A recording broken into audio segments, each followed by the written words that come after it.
Magandang umaga mga katits. So, welcome po katits. Dito na po tayo sa another video naman po tayo mga katits, kung saan ay makita naman natin yung good sign ni Yamashita. So mga katits, subaybayan niyo po mga katits. I-follow po ang lahat. So mag-subscribe muna kayo. Then share and comment. Then subscribe po mga katits. Huwag niyo kalimutan.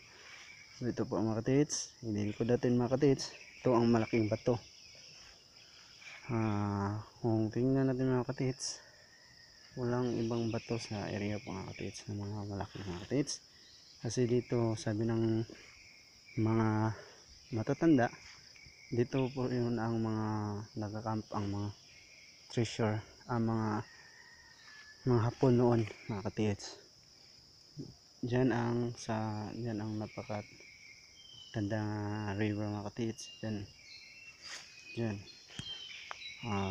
Dito ang mga treasure hunter noon mga katits. Nag-operation mga katits. Itong bato na ito mga katits na sign, parang shape na heart siya mga katits. Yan. Ang kanyang matulis mga katits, may nakahiwa dito mga katits. At kanyang matulis mga katits, shape na heart ay naka doon papunta sa matanda na puno ng niyog. Yan, napaka taas na, wala nang kanyang fruits mga katits kasi napakatanda na to. Base sa natalakay ko mga katits, ang puno ng niyog mga katits, umaabot lang ang kanyang lifespan mga katits sa 60 to 80 years mga katits. So kung tingnan natin yung matulis mga katits, ito ang mark na matagal na napuno. At may isang matulis po tayo makikita mga katits na bato. Ito mga katits, kanyang point mga katits. At dyan, dito mga 5 meters mga katits, papunta dito mga katits. Dito sa likod ng puno mga katits. Ito lang mga katits. Dito parang sa likod ng puno mga katits. Dito 5 meters talaga mga katits, sa may araw, doon sa may shape na heart. Dito sa inapakan ko mga katits. So hindi lang yan mga katits, balik po tayo sa may mark na shape at may katabi niyang malaking bato, kung saan makita din natin ang araw mga katits, na makikita natin ang araw kung saan nakaturo ang isang pagong mga katits na hindi kalakihan mga katits, namtaman ng mga katits. Tingnan natin ang isang bato. At ito rin mga katits ang katabi ng heart mga katits. Yan, positibo talaga mga katits na dito sa likod ng niyog. At ang mga katreasure natin mga katits noon, dito sila naghukay sa likuran ng malaking bato sa katabi ng heart. Yan sila mga katits.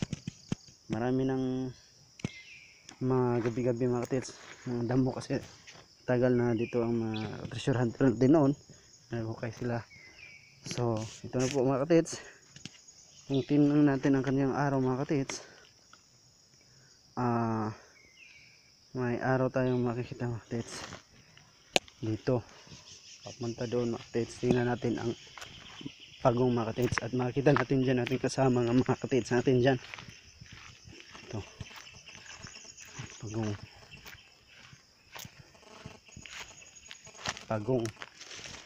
ito dyan, lapad siya pero gipurma siya, bao. Napay na karugtong dire. Pagong mga katits na makikita natin. Saan nakaturo siya doon mga katits. Yan ang pagong mga katits. Dito paturo sa may matagal na puno ng dito bundok. Ito 5 meters mga katits. 5 meters ba? 5 meters pagong. Yan natin detectors mga katits.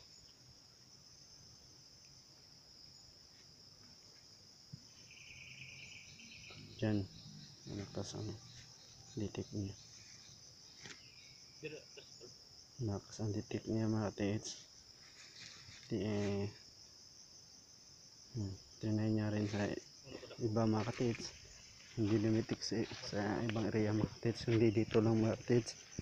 Diyan lang sa katabi ng pagong. Karaan man ano ka no? Naka na ba? Ha? Kini? Karaan na na yoy. Awal ko nang lawas ni za.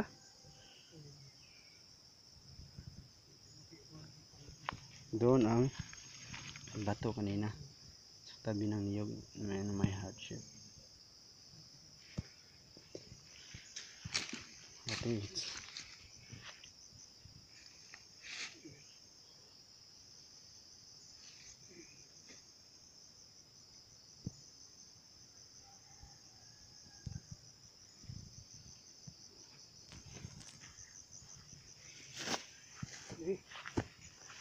Dire gazud na ni pundok. Dako ay nakabot. Kay kini pundok man ni. Dako nakabot. Kini pag uwi lagi kita yuta. Ulbo ba ulbo. Pero ay problema ni kay Dool naman sila. ang yuta kini tagang ay Humok ra na kini oh. Nakini laman oh. Buon na. abot dire Oh, nakini bro. Dito. Bakit dito? Kaya iba dito. Oh. mga 4x4. Oh, diri taman.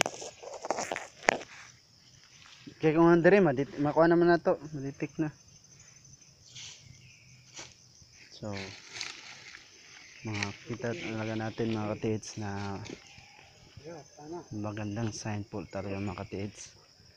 Kasi informado mga katiits na dito ang mga Abi to sa tunga. hapon noon mga katiits na nakikita sa mga pinanunuan namin mga katiits. Ay bato. Mga matatanda mga katiits na dito ang mga hapon pumunta sa ito na bundok o area mga katiits. So marami pang mga sign dito mga katiits. Ito ang karugtong sa my heart na bato na bilog doon sa ibaba mga katiits, sa ibaba. At itong video na tinalaki mga katiits, sa ibabaw naman to ng mga katiits.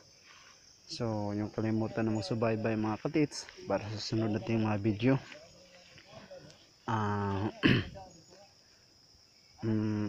Huwag niyong kalimutan mga katiits na for more updates mga katiits sa susunod nating mga video mga katiits. Kung ano ang sa susunod na makikita natin mga katiits dito.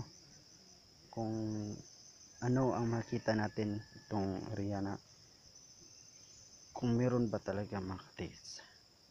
So yan mga katiits, pirmado ang isang pagong mga katiits. At may simento mga katiits na bato, padrado. Yan. Matibay yan mga katiits na ginawa ng mga hapon. Ito ang isang bato mga katiits na nag-aaraw mga katiits doon dito sana medyo tamtabal na ang kanyang bundok mga katiits. Yan. Yan. Isang puno ng niyog mga katiits na matagal na katiits na napatay na mga katiits.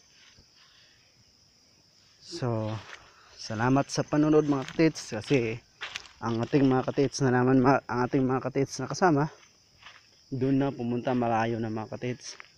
So puntahan lang ko naman mga katiits at doon lang yung kaninang sign sa pagong sa may niyog at may heart. At punta naman natin mga katiits doon. So dito lang po sa sandaling itong mga katiits, pupost ko muna itong video mga katiits. Huwag niyo kalimutan na mag-subscribe and comment below mga katiits. Kasi doon na naman tayo mag-video mga katiits. So malalaman nyo mga katiits kasi papunta pa kami mga katiits. Tingnan nyo naman mga katiits sa susunod na video mga katiits. Kung may makikita pa tayo doon sa ibabaw mga katiits na magandang sign. Maraming salamat po sa panonood mga katiits. God bless you mga katiits. Kasi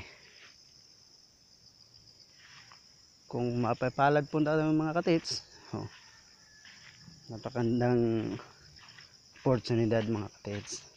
So maraming salamat po mga katits. Mag-subscribe lang muna kayo mga katits. Dito lang po